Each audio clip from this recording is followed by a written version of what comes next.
Hi, I'm Erik Voss, and this is a breakdown of The Dark Knight Rises, directed by Christopher Nolan and written by Nolan and Jonah Nolan, with story by David S. Goyer. After nerding out hard over Batman Begins and The Dark Knight, we now arrive at arguably the most ambitious film of Nolan's trilogy. So let's rewatch The Dark Knight Rises scene by scene to discover all the subtle details and the influences and the connections to the other films. And I'm gonna pack all the interesting stuff in a fraction of the movie's nearly 3-hour runtime. So if you like The Dark Knight Rises, then you're gonna love me.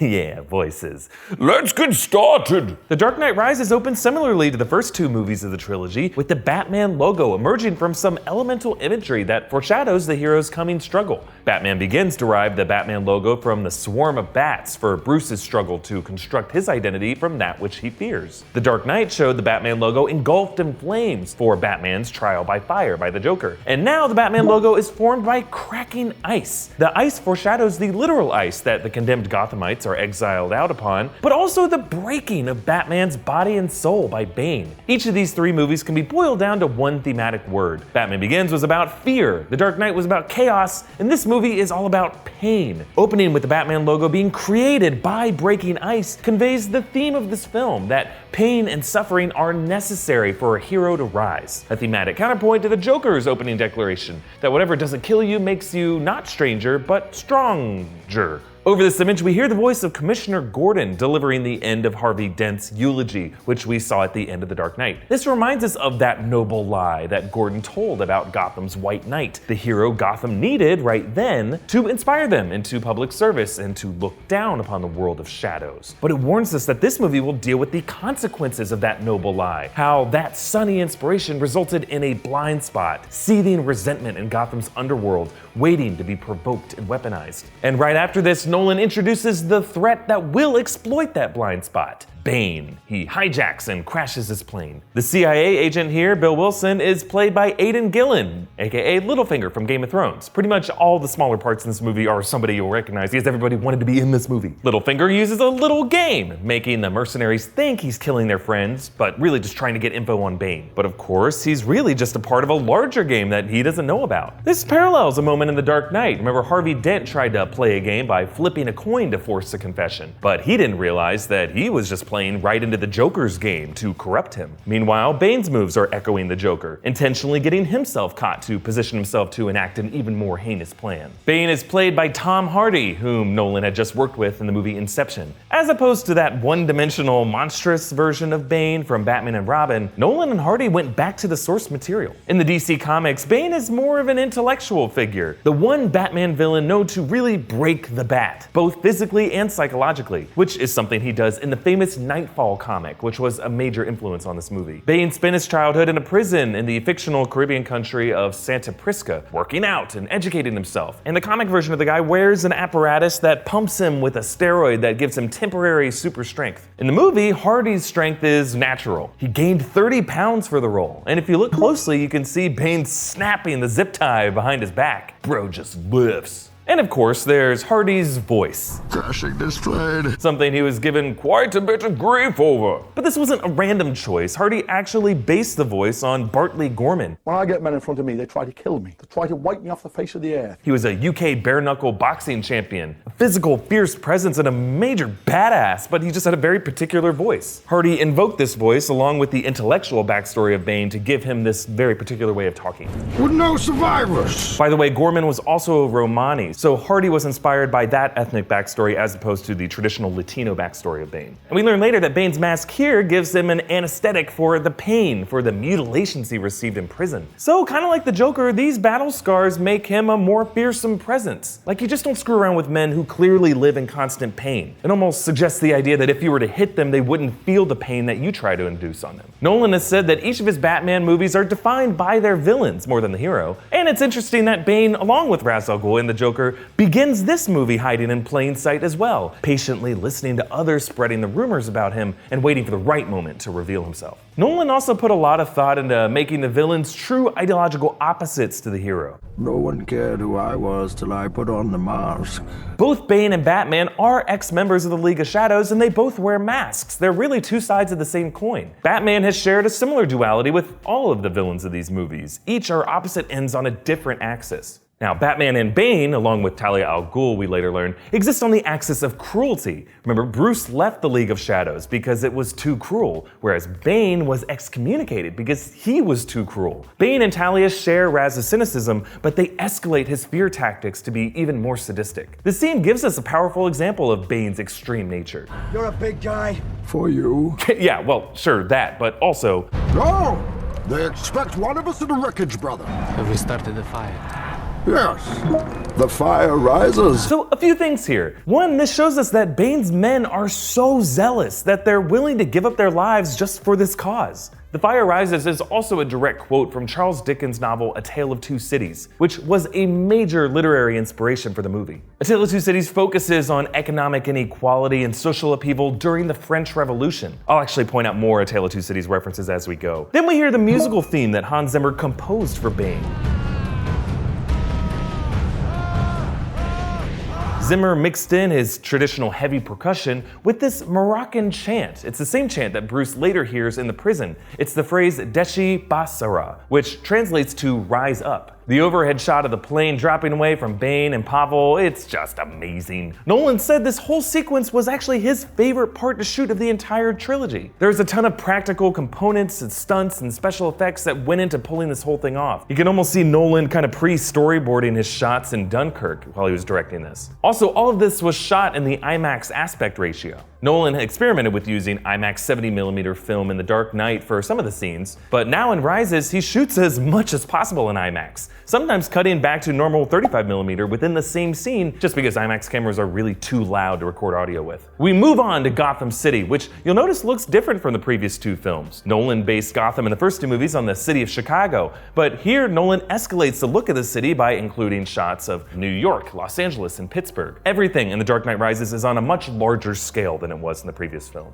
We see Mayor Garcia honoring the 8-year anniversary of Harvey Dent's death and the passage of the Dent Act, which resulted in over 1,000 convictions. In past breakdowns, I talked about how Nolan's trilogy very much reflects post 9/11 America, with the debate over Batman's surveillance system echoing the debate over the NSA's surveillance through the Patriot Act. The Dent Act reflects the impact of the Patriot Act when it came to policing power and increased incarceration. We meet Gordon's second-in-command and upcoming replacement, Peter Foley, played by Matthew Modine. He speaks with Congressman Gilly. Meanwhile, John Daggett tries to talk to Bruce along with Miranda Tate. Now, Daggett is a corporate rival played by Ben Mendelsohn, who often plays villains. His name could be a nod to Roland Daggett, a corporate villain in Batman the Animated Series, who's actually responsible for creating Clayface. Miranda Tate, we later learn, is actually the villain Talia al Ghul, daughter to Ra's al Ghul. She's played by Marion Cotillard, who was cast after playing the villain Mal from Inception. In the comics, Talia is heir to her father's organization and a recurring love interest kind of for Batman, the way she is in this movie. And she later leads the League of Assassins, a group associated with the League of Shadows. Notice what Daggett says here. Everyone knows that Wayne's holed up in there with 8-inch nails peeing into mason jars. Daggett is actually alluding to Howard Hughes, who was an eccentric billionaire who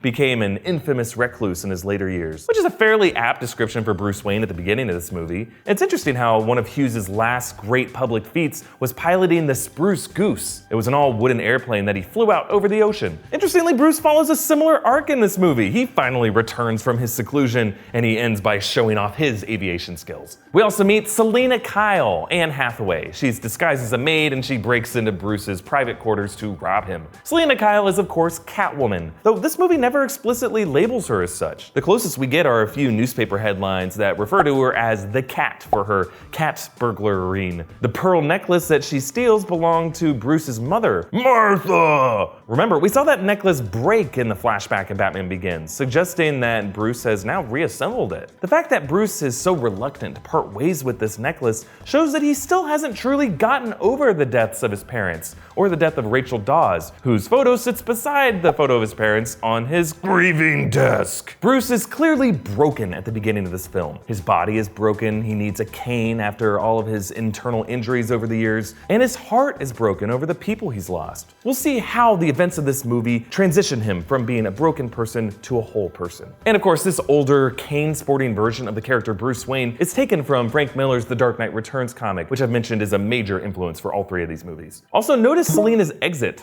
Good night, Mr. Wayne.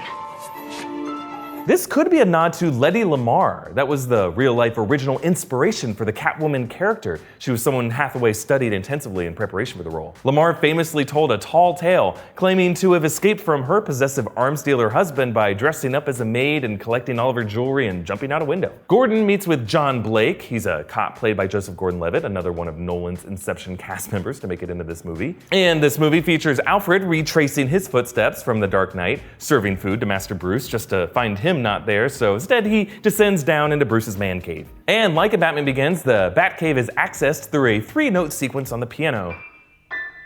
Now the notes have been changed to the highest octave, D and E, then down to A and B, then back to the black keys, D flat and E flat. It's a little more complicated of a scheme than the 3 notes in Batman Begins. Remember, it's always smart to change your locks, especially after a cult burned down your house. In the Batcave, the name that links to Selina's thumbprints is an interesting Easter egg, Nikolai Ondrejko. Whatever it was the same alias that the Joker used to author the mayor's obituary in The Dark Knight. Somewhere in the Nolan versus guys in jail thinking, why is everyone using my name for crap? Ondrejko is actually the name of a construction worker who worked on the second 2 movies. And fun fact, the last 5 letters of the name are an anagram for the Joker. Alfred urges Bruce to move on with his life. And when Rachel comes up, notice that Zimmer brings back that same sad music. I did find someone. I know, and you lost them, but that's all part of living, sir. But you're not living, you're just waiting, hoping for things to go bad again. This is the same Rachel theme that Zimmer used after her death in The Dark Knight. Had a little breakfast. Alfred once again brings up this whole pain theme. He confessed that he never wanted Bruce to return to Gotham because it brings him too much pain. And instead, he shares a fantasy of seeing Bruce at peace at a cafe in Florence. But of course, that's just a dream. Bruce hasn't yet suffered enough to earn this kind of retirement. But for us as an audience, Alfred is giving us this image as kind of a light at the end of the tunnel to look forward to at the end of the movie. Blake follows the lead to an orphan kid who draws this chalk icon of the Batman logo. Now remember, Gordon was forced to smash the main BatSignal at the end of The Dark Knight, so this little doodle is this kid's own little baby BatSignal. It's a desperate call for Batman to come and return and help fix his shattered world. This image comes back later. Meanwhile, Selina hands off Bruce Wayne's fingerprints to Philip Stryver. Now Stryver works for Daggett, and he shares his name with a character in Dickens' A Tale of Two Cities. We also meet Selina's friend, Jen, who's played by Juno Temple. The character appears to be based on Holly from the Batman Year One comic. Selina and Holly had worked together as sex workers, and it was implied that they shared a romantic relationship. After Gordon's close call with Bane, Blake meets with Bruce, saying his superiors don't believe his conspiracy theory about an underground army in the sewers. They asked me if he saw any giant alligators. This seems like a nod to the character Killer Croc, the Batman villain who resides in Gotham's sewers. Could also just be a joke about the urban myth that alligators infested all of New York's sewers, which kind of influenced the existence of the character Killer Croc. Here, Blake reveals that he had figured out that Bruce was Batman a long time ago. And he did it just through empathy, that as a kid who had to grow up without parents as well, he could see that inner pain underneath Bruce's false public persona. And of course, we learn later that Blake's legal name is Robin, and Levitt's version of the character is kind of a mix of the various versions of Robin from over the years. The original, Dick Grayson, who became Nightwing, and Jason Todd, who similarly grew up as a tough street kid. Tim Drake was the third kid to take on the Robin identity, and in the comics, Drake deduced at a young age who Batman and Robin really were, just like this movie version of Blake does when he was a kid. Bruce checks into a hospital, and the doctor here is a cameo by comedian Thomas Lennon from Reno 911. He similarly played a doctor for Nolan in Memento. But the reason Bruce is going here is to check in with Gordon, who babbles about his guilt over that noble lie, and his fear that it didn't really cure Gotham's ills. Another is evil rising from where we tried to bury it. Gordon fears that the Joker was right, that Harvey Dent's fall from grace was really a loss in the battle for Gotham's soul. And if Gordon's right on those fears, Gotham would now return to the state it was in Batman Begins. If it never really truly stepped forward, now it would be crumbling in the grip of the League of Shadows. Interestingly, the League of Shadows in this movie uses the same means to spread its evil, the city's own infrastructure. In Batman Begins, they use the water pipes that flow throughout the city, and in Rises, they use the water lines that flow out of the city. Bruce then attends Miranda Tate's charity ball, which gives us our first clue about Miranda's hidden agenda. Notice how she greets Bruce masked, like the way pretty much all the villains hide their identities. Miranda also says this line: You have to invest if you want to restore balance to the world. That's a pretty cryptic way to describe charity work. Of course, this restore the balance talk is Miranda/Talia echoing the talking points of her father. Every time a civilization reaches the pinnacle of its decadence, we return to restore the balance. Also, the music being played during the gala is a Maurice Ravel piece titled Pavane for Dead Princess, which could be foreshadowing the way this dark heiress's journey ends. Bruce dances with Selina, who embraces her cat burglar record with her cat ears, and she warns Bruce about the volatile class divide between the two of them. Storm coming, Mr. Wayne. You and your friends better batten down the hatches, because when it hits, you're all gonna wonder how you ever thought you could live so large and leave so little for the rest of us. Selina is kind of using some Marxist language here, and it's establishing these two characters as opposing forces on another axis, an axis of income inequality. Again, the first two Nolan Batman movies evoke the post-9/11 America, but Rises adds to that political backdrop the economic tensions of more recent years, with the Occupy Wall Street movement after the 2008 bank bailouts. Selina's image of a storm also comes from A Tale of Two Cities, the third chapter of which is titled Track of a Storm, and The Dark Knight Rises is a tale of two Gothams. The Gotham of the wealthy elite, basking in pride over burying the trash, and the Gotham of the oppressed masses, ready to boil over and overturn that social order, much like the revolutionaries in Dickens' novel. Bruce meets with Lucius Fox, and while he waits in his office, check out the book he's reading. It's kind of hard to tell, but it kind of looks like the cover might have an image of Heath Ledger's Joker on it. It's hard to say either way, but if it is him, this would be the only reference to the Joker in this movie. The filmmakers said that they wanted to keep Heath Ledger's presence limited to the previous movie as a way to honor his memory. So even though it looks a lot like him, I'm guessing it's probably not him. Fox also gives Bruce a tour of his armory with several new tumblers and the Batwing, nicknamed in this movie The Bat. And he makes a callback to the line from Batman Begins. Does it come in black? And yes, Mr. Wayne, it does come in black. There's actually a deleted part of the scene that showed Fox giving Bruce his exoskeletal brace that he puts on his leg, which we later see him do in the Batcave. It allows Bruce to walk straight and kick through a brick wall. This could have been inspired by the Justice League graphic novel Kingdom Come, which takes place in a hypothetical future in which an older version of Bruce Wayne has this kind of tech to help him move. Alfred also debriefs Bruce on Bane's origin. There is a prison in a more ancient part of the world. A pit where men are thrown to suffer and die. But sometimes a man rises. Notice how the editing syncs up Alfred saying the word rise with an image of Batman's suit rising from the ground. Alfred is talking about Bane's rise from the pit, which of course is just a legend. It was really Talia who rose from the pit. But either way, this shot foreshadows Bruce's parallel rise from the pit as he completes his journey from death to resurrection later in the movie. And one fun little detail before I move on, if you look closely, you can see a scar on Bruce's arm. This is the scar from the Rottweiler attack in The Dark Knight, that nasty one that we saw him and Alfred stitching up. Moving on to the Gotham Stock Exchange. Again, the conflict here is rooted in economic inequality. Bane and his men pose as blue-collar workers. They're a custodian, a shoe shiner, a food delivery man. And they attack upper-class investment bankers who look down on them. They're literally occupying Wall Street. In this scene, you can also see some close-ups of Bane's head, which has an interesting scar. There's actually some significance to this scar that I will come back to later. Bane and his men hack into banking software and they take off on motorcycles, leading to a police chase and Batman's first appearance in the movie, which really excites this older cop. Boy, you are in for a show tonight, son.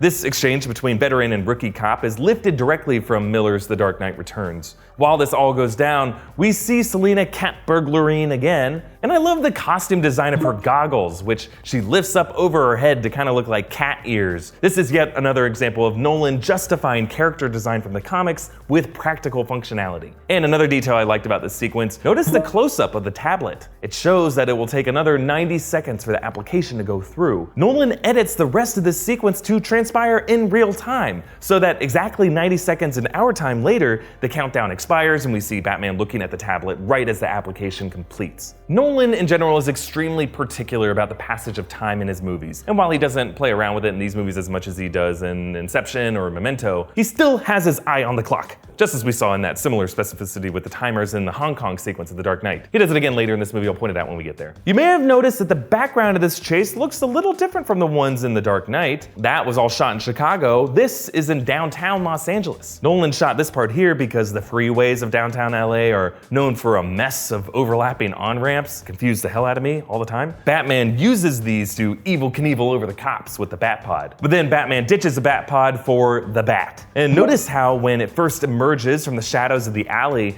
behind the spotlight, there appear to be two glowing eyes. They look very similar to the ones of Batman's cowl. The Bat glides over these cops, giving us a look at its structure. The production designers wanted the Bat to match the militaristic look of the Tumbler and the Batpod, since they all would have been constructed from the same source. So the designers sampled the real-life Harrier jump jet and the Bell Boeing V-22 Osprey and the Boeing AH-64 Apache. Then Batman teams up with Selina in this rooftop fight, and check out Batman's hit on this guy, theatricality and deception. After dropping off Selina, we get this gag. Miss Kyle. So that's what that feels like. This is another detail pulled from the Kingdom Come graphic novel when Superman does this to Bruce. And I'll never know why Bruce is still using his Batman voice when he's alone. Batman's dangerous heroics lead to this heartbreaking falling out with Alfred, especially when Alfred reveals that he burned Rachel's breakup letter in The Dark Knight. Without Alfred, Bruce is now at his most vulnerable. You might even say that for Bruce, Things are worse than ever. and it's fitting that right after losing his most trusted protector, Bruce immediately makes a costly mistake, revealing to Talia al Ghul the location of the nuclear fusion device, allowing her and Bane to later weaponize it. Then at the Wayne board meeting, we get two cameos. On the left is John Nolan, the British actor, reprising his role from Batman Begins. He's Chris and Jonah Nolan's uncle. And on the left is Senator Patrick Leahy again. He loves Batman. He gets to make cameos in lots of Batman stuff. He was in The Dark Knight as well. And after losing control of the company to Miranda Tate, Daggett complains to Bane, and he does that hand thing, and he reveals his agenda to be different than what we expected. I've Gotham's reckoning. Here to end the borrowed time you've all been living on. And we learn later what that plan is, but no time for that. Sex! Bruce hooks up with Miranda, and as she vaguely describes her meager upbringing, he runs his fingers over this scar on her back. This is the same shape of the scar that was on Bane's head that I pointed out earlier. This is the brand given to initiates of the League of Shadows. Remember, we saw Ken Watanabe's character ready to poke Bruce with that in Batman Begins, before Bruce peaced out. Now, since Bruce doesn't have that scar himself, he doesn't immediately recognize her connection to the League of Shadows. And the blocking is just really well done here. The scar is only visible because Miranda/Talia is leaning forward to stoke the coals, allowing the blanket to slip down. And then after Bruce touches it, she discreetly turns her back away from him. Smooth. Selina leads Batman to Bane through the underground tunnels, and notice the way Batman takes down all the guards. He's behind you. You may recognize this same move from Batman Begins. Where are you?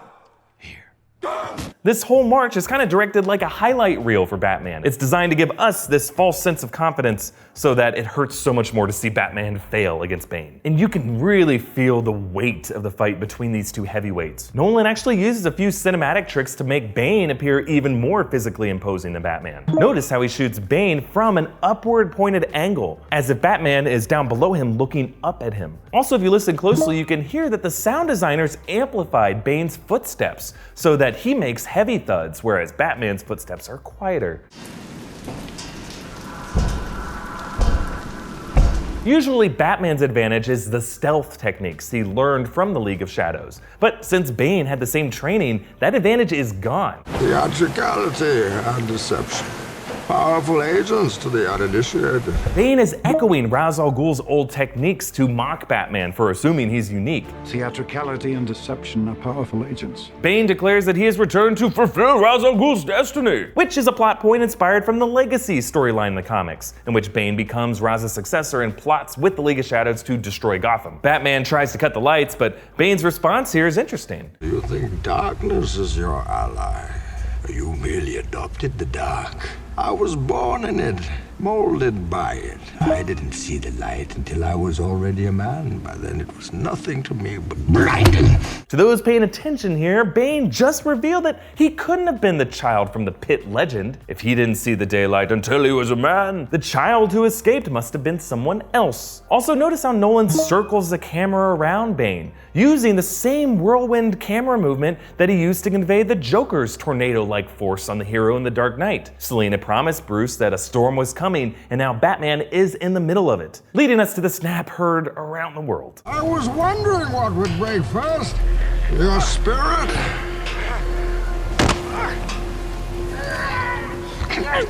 Or your body?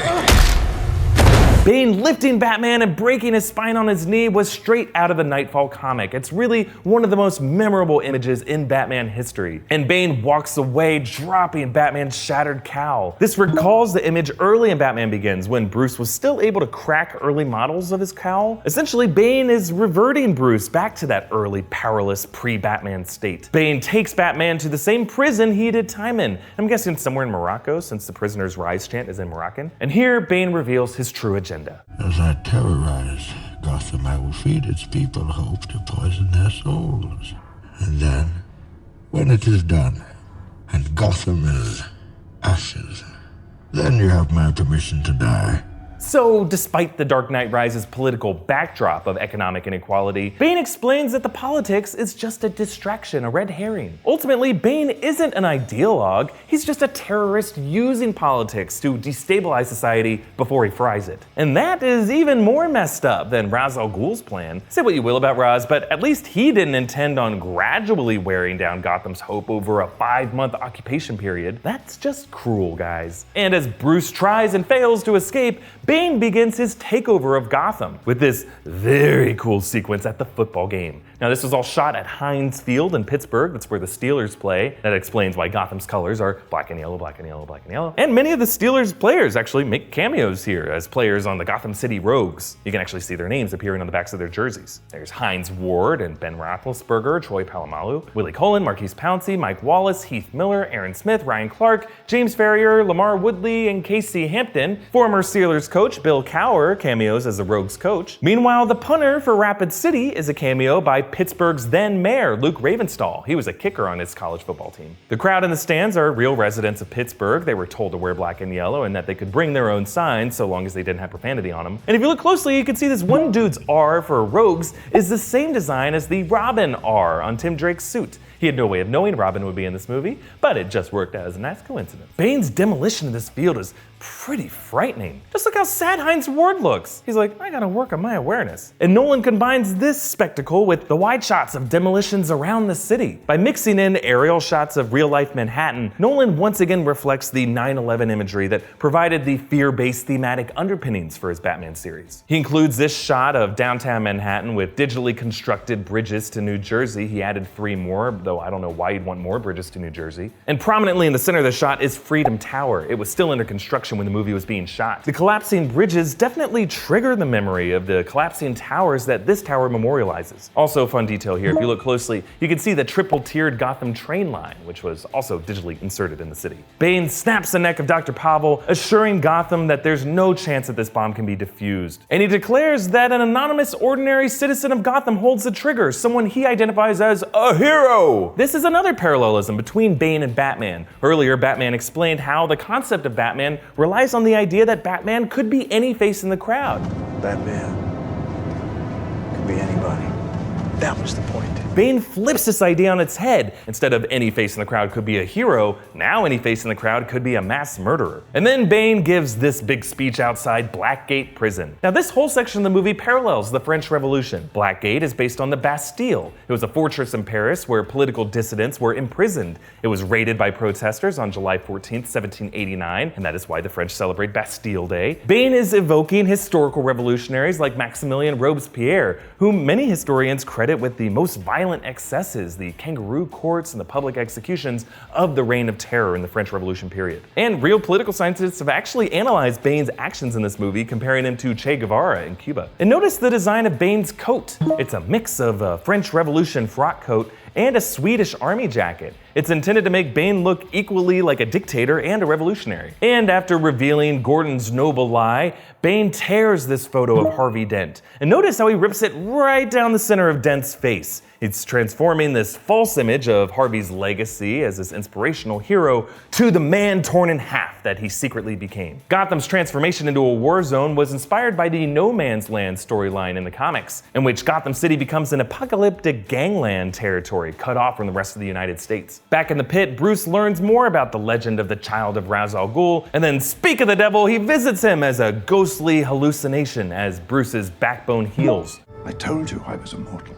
Ra's referencing immortality in this pit could be a nod to the Lazarus Pit from the DC Comics. The source of Raz's power was his routine rejuvenation in these pits, which restores energy. Now, Raz says there are many forms of immortality, suggesting that this pit is a Lazarus Pit in a different way, providing those who escape it with a spiritual resurrection. While Bruce recovers, Gotham remains under occupation, and a small police resistance meet with a special forces unit. Notice the symbol that Blake uses to track the truck routes. Of course, Blake got this from the orphan kid that he talked to earlier. I like how this symbol is simple, quick to draw, and easy to miss. It contains a hidden V, as if to suggest victory, kind of like how the V for Vendetta graphic novel and movie inverted the Anarchy A symbol. Throughout human history, various oppressed groups have drawn similar graffiti symbols with hidden meanings. Like when early Christians were persecuted in Rome, they would draw this ichthys fish symbol to determine if they could trust each other. Also in World War II, Allied soldiers would sketch the Kilroy was here image on walls and surfaces to track their progress. And Kilroy kind of became an inside reference among troops, kind of like this symbol is for the Gotham Resistance. Fox tells the Special Forces guys that the bomb will detonate in 23 days,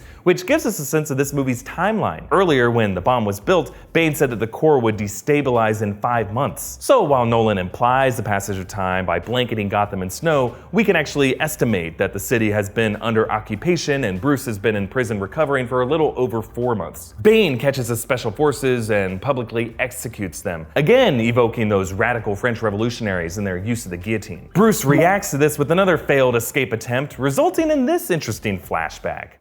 Bruce, why do we fall?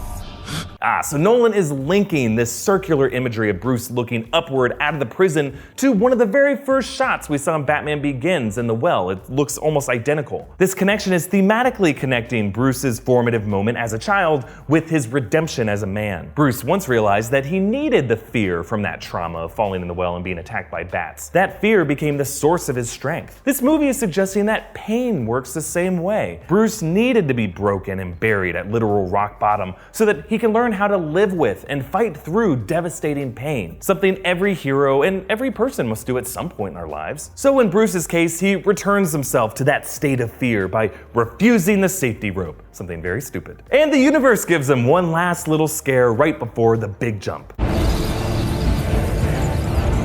As we saw in Batman Begins, being swarmed with bats kind of works as a psychological supercharge for Bruce. And here, it's just enough of a push. Back in Gotham, we see Bane's Kangaroo Court sentencing Stryver and the court's familiar judge, with Cillian Murphy returning as Dr. Crane, the Scarecrow. Notice how his coat is tattered with the stuffing coming out of the seams, making him look particularly scarecrowy. Remember, in Batman Begins, we first saw Crane in a courtroom, making a mockery of the legal system, so it's appropriate that in Rises, he returns to where he began. Meanwhile, check out what Bane is doing during this. Now, he presides over this court, leaning back and knitting. This is another nod to A Tale of Two Cities. The villainous character, Madame Defarge, would observe executions and knitting the names of the next intended people to be killed. In this way, she symbolized the fates of Greek mythology, who wove and cut the cords of people's lifelines. Now, Defarge is actually driven by revenge for the death of her family, and it kind of makes Talia al Ghul more of the Madame Defarge of this story. The sentencing options in this trial are exile or death,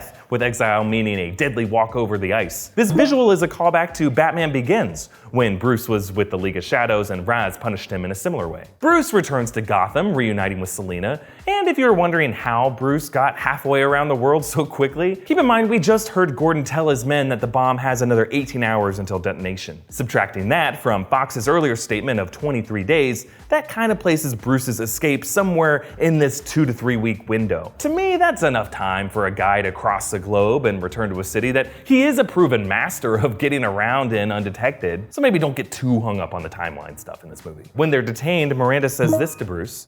Do what's necessary. Did I The reveal of her true identity is just minutes away, but this is one last nod to her father. There's the courage to do what is necessary. Bruce and Fox return to the interim Batcave from the Dark Knight, and Bruce's Dark Knight era Batsuit rises. Literally, the Dark Knight rises. So that's what it means. Actually, if you remember, this old armor also exposes Bruce to a vulnerability that he had in the Dark Knight. Separation of the plates makes you more vulnerable to knives and gunfire. And we will see that vulnerability exposed with a knife very soon. Batman rescues Gordon from the ice, and he gives him a torch to light a new bat signal. But this signal is more elemental. It's the form of fire, symbolizing the life that will melt the ice of Gotham's frozen state. It also may remind you of that poster for the Dark Knight, with a fiery image on the side of a surface. Batman also saves Blake, giving him this advice. If you're working alone, wear a mask. It's another moment foreshadowing the passing of the torch from Batman to Robin, with Blake learning the values that Bruce had to learn to become the hero. And notice the last words that they say to each other. Hey, thanks. Don't thank me yet. This is a nod to the past times Batman has refused to thank you at the ends of Batman Begins and The Dark Knight. Thank you. You don't have to thank me. I never said thank you.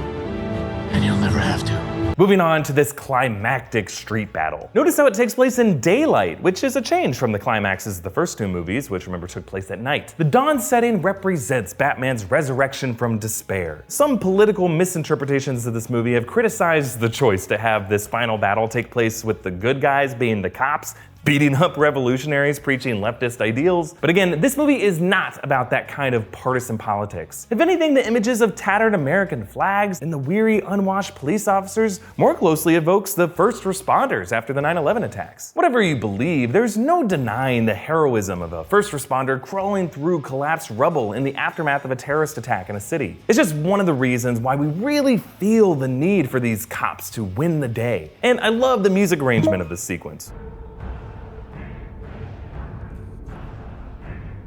Zimmer composed an altered version of the rise chant, making each syllable more of a staccato to emphasize the cops' rise from the grave in a march to war. Batman joins the fray, and like his earlier brawl with Bane, the sound editing once again tells us the direction this fight is going. Listen to each of Batman's blows.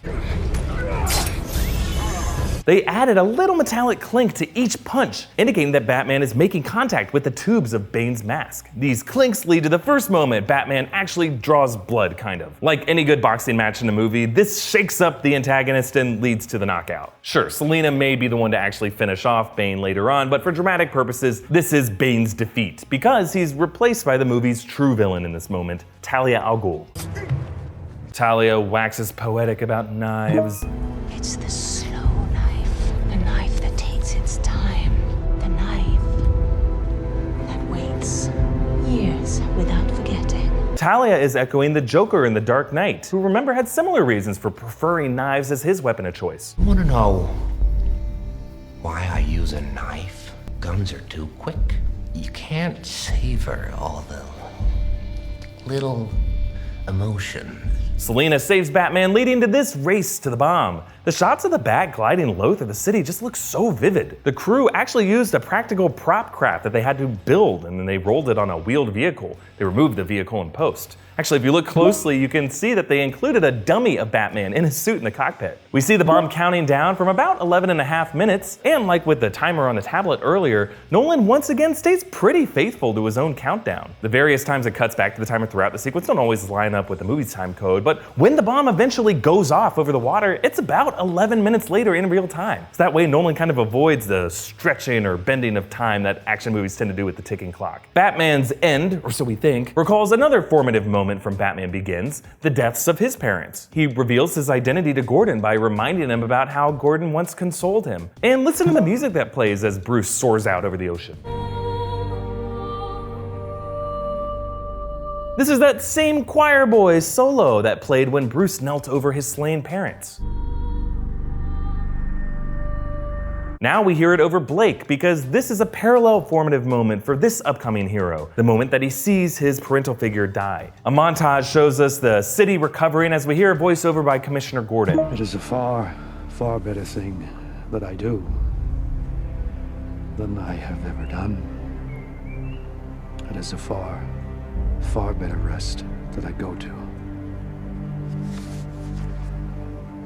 than I have ever known. This is a direct quote of the closing words from A Tale of Two Cities. So I didn't just make up the connection. It's the final speech by Sidney Carton, right before he sacrifices his life to save innocent people from slaughter. Dickens' repetition of the phrase, "It is a far, far better," in the final line is meant to mirror the repetition in the opening line, "It was the best of times, it was the worst of times," the duality between the two cities in the book's title. Similarly, this movie's ending mirrors its opening. It began with Gordon eulogizing the White Knight, now he eulogizes the Dark Knight. And like Harvey Dent's death, Batman's departure is a noble lie as well. Gotham is better off believing Batman gave up his life to save them. That way they can be truly inspired to everyday heroism, and Batman can be both the hero Gotham deserves and the hero it needs right now. And by the way, to those of you who look at this overhead shot of Batman's statue unveiled and see a smiley face or a Joker face, well, I just have one thing to say to that. BS. Among the closing shots is Gordon back on the rooftop, finding that the BatSignal has been repaired, reflecting also the shattered image of the BatSignal in the opening shot, representing Bruce's journey in this movie. He started broken and in pain, and now he ends not dead. He's totally alive in that Florence cafe of Alfred's fantasies. Fox's team actually discovered that Bruce fixed the Bat's autopilot, suggesting that Batman could have ejected from it before the bomb exploded. That doesn't totally explain how he swam back to the shore, though maybe he had backup. Bruce is sitting with Selina Kyle, and if you look closely, you can see that she's wearing that pearl necklace that was missing from Bruce's belongings. This suggests that Bruce has finally, truly let go of his pain. The burden of protecting Gotham and avenging his parents is now behind him. And Selina's his mama. Why does Bruce end up with Selina? Does this mean that deep down he agrees with her leftist views? Is Batman a commie? Again, this isn't about politics. Selina showed Bruce a heroic selflessness by returning to help liberate the city. She saved his life. And yeah, she's one of the few people who can empathize with the weirdness of breaking the law and dressing up as an at animal. That's a keeper. But the big reveal in this closing sequence is John Blake's real name. And notice how the camera cuts to the reverse shot and her voice changes a little. You should use your full name. I like that name. Robin. I like that name, Robin. It may sound a little different because Nolan actually recorded the audio of Robin separately in a private sound booth. He wanted to preserve the secret of this final reveal for most of the cast and crew of the film. The final images show Blake looking particularly Robin-y, acrobatically swinging into the Batcave, not unlike a flying Grayson. Presumably Blake would go on to be the Dick Grayson Nightwing version of the character, since he would now be the main hero and not a sidekick to Batman. He holds up the torch and gets swarmed by bats, exactly like Bruce's iconic exposure moment from Batman Begins. The moment he showed that he conquered his fear and became one with it. So essentially, these final few minutes have fast-tracked Blake's hero's journey, reflecting Batman's story beats. A tragic loss of a mentor, shedding of the old identity, and embracing fear as an inspiration. And the final image completes this journey for the hero, who rises up out of frame, lifted by the darkness, but using that darkness to enter the light. And here's a question I kind of want to know from you guys. Would you watch a Joseph Gordon-Levitt Nightwing movie? I kind of want to know how this hasn't happened yet. And a broader question after watching all these movies. Since The Dark Knight is really the undisputed best of the trilogy, after reviewing them all, which movie holds up as better, Batman Begins or The Dark Knight Rises? I've always seen Batman Begins as simpler and more elegant in a lot of ways, and it kind of felt like a breath of fresh air when it came out, caught us by surprise in the best possible way. But now, part of me feels like if The Dark Knight didn't exist and Nolan just followed up Batman Begins with Rises as the immediate sequel, there would be no question that The Dark Knight Rises was a huge step up. Everyone would be heaping praise on this movie. Sure. Not all of the movie's ambitious elements come together as neatly as they did with The Dark Knight, but damn, you gotta admit, this is one hell of a movie. Comment down below with your thoughts, and like this video, share it around, and make sure to watch my breakdowns of Batman Begins and The Dark Knight if you haven't already. It has been a delight watching these movies with you, and we'd love to do this with more classic movies. So subscribe to New Rockstars for similar in-depth breakdowns of all the stuff that you love. And please spread the word about this so that we can make sure the fire rises. I don't know if I helped. Bye.